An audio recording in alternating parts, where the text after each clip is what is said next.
In 1975, most American families still ended their day the same way. One table, one meal, one conversation. Today, that ritual hasn't vanished. It's been divided by work, by schedules, by technology, and perhaps by a box shaped like a television. And chances are, you already know which side of that divide your own family grew up on. That box was real. In 1953, a company was staring at 260 tons of unsold Thanksgiving turkey sitting in refrigerated rail cars, and their answer changed how America ate dinner. A tray, 3 compartments, turkey, stuffing, peas, heated in 25 minutes, packaged in a box designed to look like a television set, dials and all. In 1954 alone, they sold 10 million of them. Picture a family like the Hendersons, not a real family, but one that stood for millions in that decade. 6 o'clock, every night, without negotiation. One income, one schedule. The father's shift ended at 5. The mother had dinner planned before noon. Nobody checked a calendar to know where to be. The table wasn't a decision they made. It was just where the day landed, ruled by a clock nobody in the house had ever bothered to question. But here's what almost nobody asks. That tray didn't create the shift happening in kitchens like theirs. It answered a shift that was already underway. For most of the 20th century, dinner wasn't a choice families made. It was the architecture of the day. One person, usually a woman, planned and cooked the meal, and everyone else's schedule bent toward the hour it was served. The kitchen wasn't a lifestyle, it was infrastructure.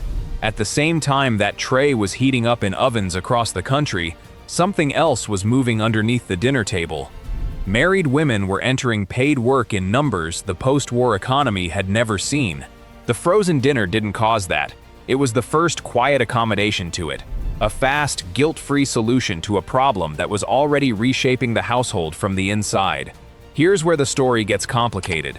The frozen dinner didn't kill the family meal.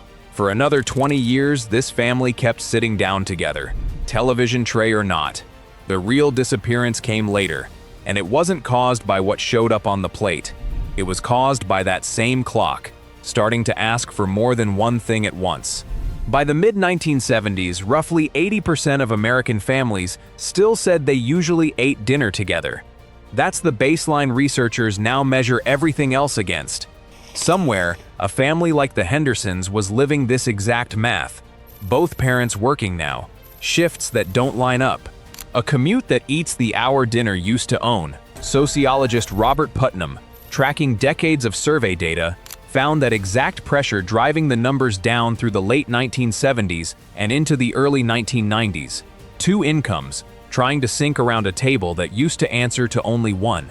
Where one parent once knew exactly when the other would walk through the door, now 2 schedules had to line up by accident before dinner could happen at all. It wasn't a single culprit, no one villain, no one invention. It was arithmetic.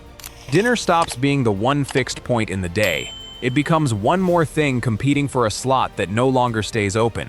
And here's the detail that quietly overturns the story most people assume, that decline didn't continue forever. By the mid-1990s, it leveled off. Some newer data even shows family dinners becoming slightly more common again after 2003, which means whatever broke the ritual in the 80s wasn't strong enough to keep breaking it forever. Something else took over from there. The dinner table didn't vanish. It stabilized. Just not evenly, and not for everyone. Because underneath that stable national average, a second story was forming. One that has nothing to do with how busy America got, and everything to do with which Americans got busy in the same way. Look at who's actually sitting at that table today, and the picture splits. Among younger Americans without a college degree, only about 38% grew up eating dinner together regularly.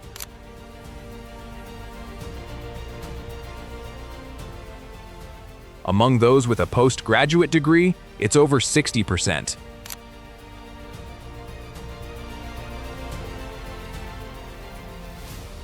That gap didn't exist to this degree a generation ago.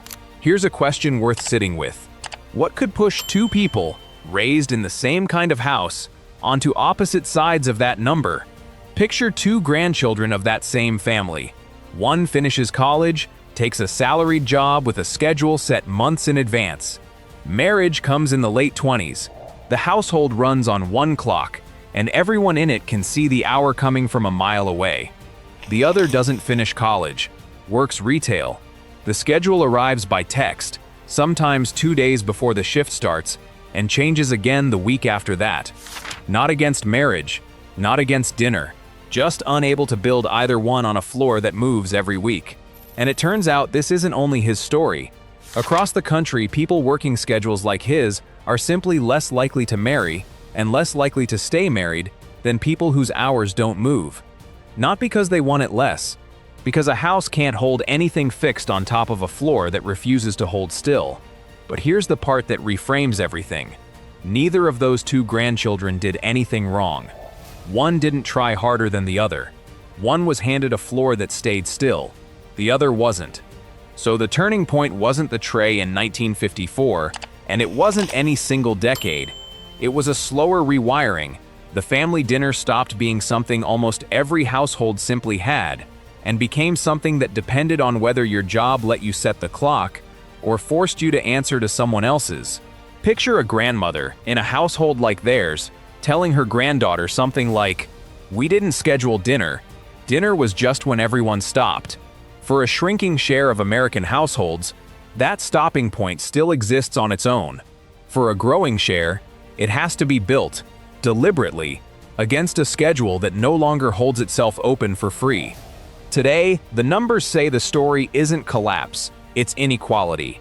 About half of American families with kids under 18 still eat dinner together most nights of the week, and that 50% holds fairly steady through the middle of the income and education spectrum. It's really the two extremes, the least and most educated households, where the picture pulls furthest apart. Picture those same two kitchens, grown up now, at 6 o'clock on an ordinary night. In the first, the table is set, plates down, phones face down in a basket by the door. And something is quietly compounding there, meal by meal. Researchers tracking over 180,000 children have found that kids who eat this way, 5 or more nights a week, show better diet quality and lower obesity risk. A separate study of nearly 100,000 teenagers found fewer symptoms of anxiety and depression among those who ate with their families regularly. Not because the food is doing the work, because the sitting down is. In the second kitchen, 6 o'clock arrives and finds someone still in the car, someone finishing a shift, dinner reduced to whoever's home when they get there. The same effort, the same love, just a different floor to stand on. That's the part the research keeps circling back to. Study after study. Not a verdict on any family, just one habit that quietly compounds when the floor holds still long enough to let it. One thing has genuinely changed for the better in both kitchens. The television that once gave the meal its name is losing its grip on it. In 2009, a third of families said the TV was always on during dinner. By 2021, fewer than 1 in 5 said the same. So did the family dinner disappear? Not exactly. It became a privilege before anyone noticed it happening. Something almost every American family once had by default, and something a growing number now have to fight their schedule to keep. The table didn't close. It just started charging admission some families can't always afford. But unlike a paycheck or a work schedule, this one doesn't require money to keep. Just one decision, repeated. Protect one meal, on purpose, from everything competing for it. It doesn't even have to be dinner. A breakfast, a Sunday call, one fixed hour that's simply not negotiable. The ritual matters more than the meal itself. 70 years ago, a box shaped like a television promised America a shortcut back to that table. The real shortcut was never the tray, it was the choice, made on purpose, one night at a time, by whoever still had a floor steady enough to make it. The dinner table was never really the story. The clock was, and it's still running through the rest of American life, in every hour we no longer fully own. If this changed how you see something as ordinary as a Tuesday night dinner, that's exactly what Health Evolution TV is here for. The story behind the things we take for granted.